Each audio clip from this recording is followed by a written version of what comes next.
Quick question. What is the biggest hidden expense to most dealerships? And if you said turnover, you're right.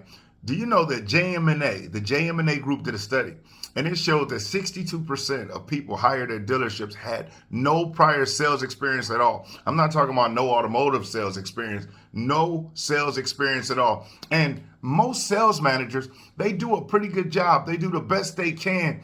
We're trying to screen out candidates the right way, but let's just face it.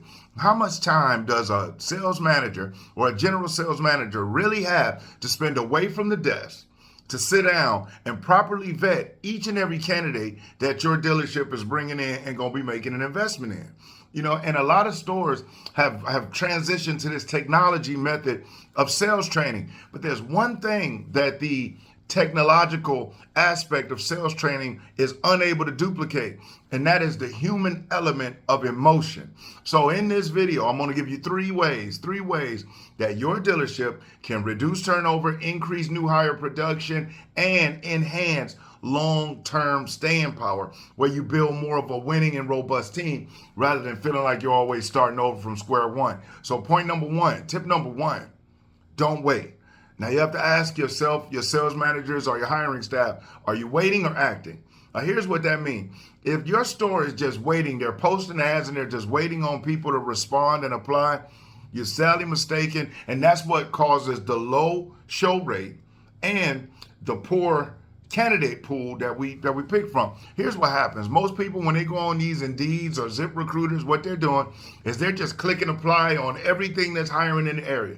And the first thing to contact them back, they're responding to it. And if they like it enough or it seems simple enough and easy enough, they're going in for the interview. Which is why many times you'll get a resume in, someone might schedule an appointment, but then they're a no-show because they didn't really want the position. They didn't even want to be in sales at all if they could help it. They were just applying and hoping the very first company that reached out at them was willing to give them an opportunity. And you know what happens? A lot of dealerships are.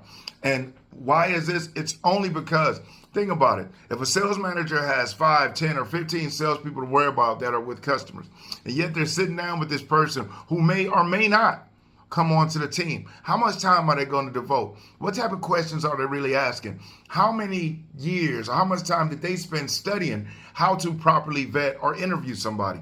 Many managers have not been taught that. And it takes more than just sitting down and asking some questions to really be able to read this person out. See, one of the things that we do to help our dealerships that we work with, they tell us that helps them out the best is that their managers get to stay on the desk and they know a member of my staff is sitting down with them, whether it be myself or someone else, is sitting down with them and fully vetting them, spending the proper time. If it's 30 minutes, it's 30 minutes. If it takes an hour, it takes an hour. Whatever is necessary to be able to vet out and make sure we're asking the right questions and listening with the intent to understand who it is that we may be bringing on this team. And that's extremely important when you're talking about hiring because you're making an investment in these people. And oftentimes, the sales manager is making a knee-jerk reaction off 15, 20 minutes with a person, and they say, oh, I got the next star, and they turn out to be a dud. I mean, wouldn't it be great if your store just had 20 unit a month producers just walking in it? But guess what? That does not exist because people that are producing 20 units a month, 15 units a month, have more than enough people that are coming at them, offering them positions. They're not going on Indeed or ZipRecruiter. So when dealerships are still waiting to see that 20 unit a month producer walk through the door, it's not going to happen. Number two, power is in numbers. Did you know that there was a study that showed that group learning enhances retention, enhances productivity? And I see a lot of dealerships that do this hiring one at a time, two at a time. There's nobody there to fully take this person from point A to point Z. I'm not saying, here's the papers and here's this, and here's how you do that. Actually sitting this person down, taking them through each and every step and the psychology behind why we're doing what it is we're doing with this guest, why we're asking what we're asking, and how it benefits not only the customer, but benefits them. See, most people won't do what's asked of them to be done if they don't see the internal benefit, the end game. It's either the fear of being fired or the greed of personal gain. And many times the fear of being fired, they do that, but that means that when nobody's watching, they're going to revert backwards. So power in numbers.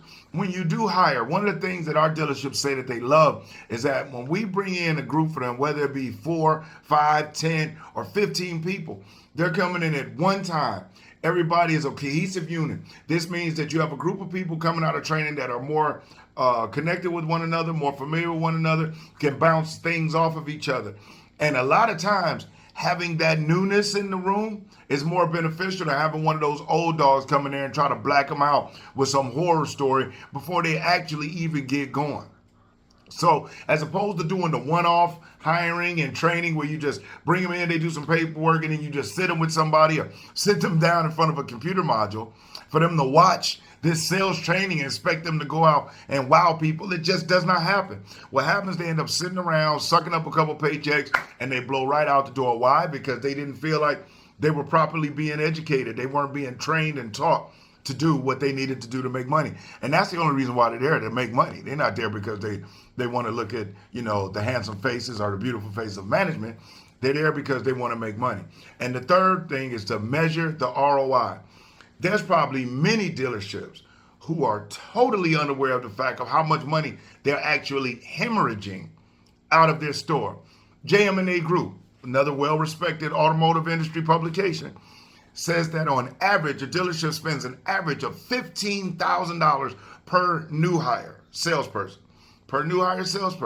So if you hire just 20 people for the year, 20 people, that's a $300,000 investment you made, not counting any missed opportunities, not counting any payroll. So just the investment of hiring, educating, paperwork, whatever necessary, is $300,000. And then boom, you lose half. Because based on the study, close to 50% are gone in their first year by many dealerships. And so now you got these 10 to recoup this 300, not to mention any other losses, and it keeps going over and over and over. And if you're only losing 10 people, you're doing really good. One of the things our dealerships really, really like is our retention rate is well over 60% in the first year. The production rate of the salespeople, they come out and they hit the ground running. Why? Because they're better informed. They're better educated. They're more comfortable with the environment. Any mistakes they were going to make, they were able to do them in a controlled environment where they could be corrected rather than out there with a real opportunity, missing out on the chance for your store to earn a new customer, make some money, and for them to make some money.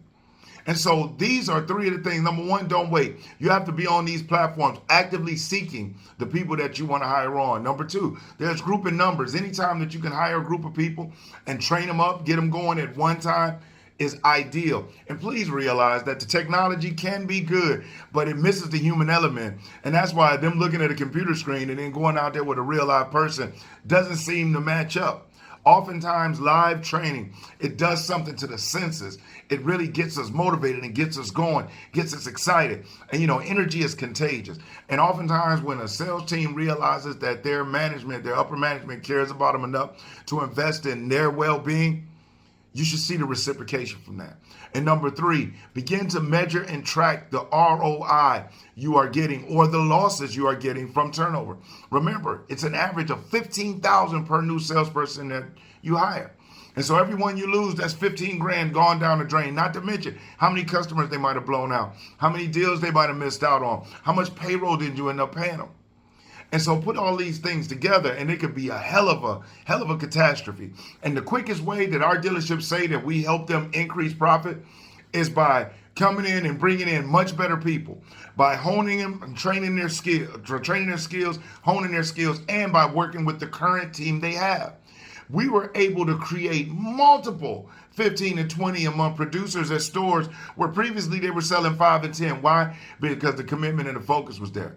So if your dealership is looking to improve your retention, increase new hire production, and begin to cut that hemorrhaging loss of money going out the door and turnover, follow these 3 points. Make sure that you hunt for the people that you want and you spend the proper time vetting them. Making sure that you get them trained up in the group if possible. And number three, begin to put a dollar amount on what these people mean to you. And you'll see you'll do more than what's necessary to be able to recoup that.